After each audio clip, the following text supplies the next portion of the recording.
ସନାତନ ଧର୍ମର ଅମୂଲ୍ୟ ଗ୍ରନ୍ଥ ଶ୍ରୀମଦ୍ ଭଗବତ ଗୀତା,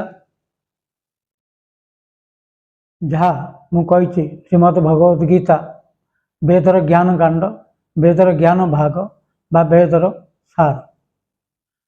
ଏ ଭଗବତ ଗୀତାର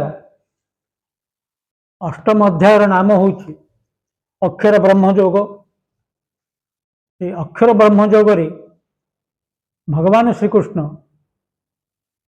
କ'ଣ କହିଛନ୍ତି ଅଧ୍ୟାତ୍ମ ବିଷୟରେ ଆମେ ସେଟାକୁ ପ୍ରଥମେ ଜାଣିବା, ତାପରେ ଆମେ ସେ କଥାର ବିଶ୍ଳେଷଣ କରିବା।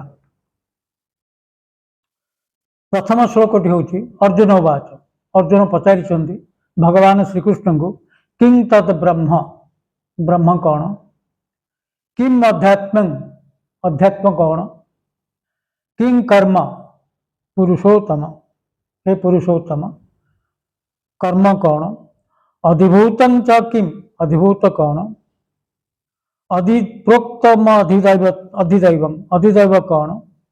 ଏସବୁ ଗୁଡ଼ିକ କ'ଣ ବୋଲି ସେ ପ୍ରଥମ ପ୍ରଶ୍ନରେ ପଚାରିଛନ୍ତି।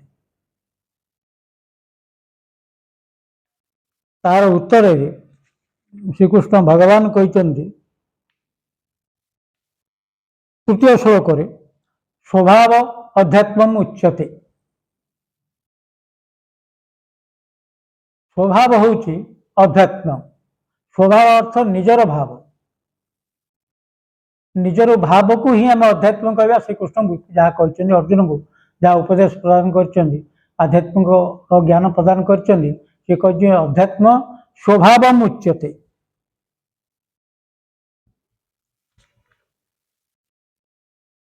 ସ୍ୱଭାବ ଅର୍ଥ ନିଜର ଭାବ। ନିଜର ଭାବ କ'ଣ? ଆମେ ନିଜେ କ'ଣ, ତାପରେ ନିଜର ଭାବ ଜାଣିବା।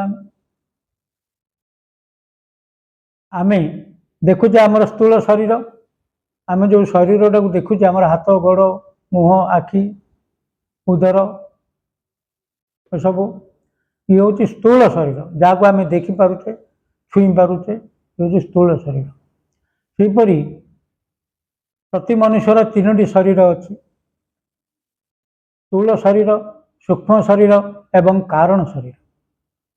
ସ୍ଥୂଳ ଶରୀରଟାକୁ ଆମେ ଦେଖୁଛେ, ଛୁଉଁଛେ। ଆଉ ଗୋଟେ ସୂକ୍ଷ୍ମ ଶରୀର ଅଛି,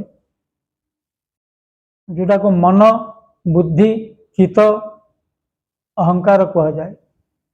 ଏବଂ ଏପରି 18ଟି ତତ୍ତ୍ୱରେ ଆମର ସୂକ୍ଷ୍ମ ଶରୀର ଗଢ଼ା।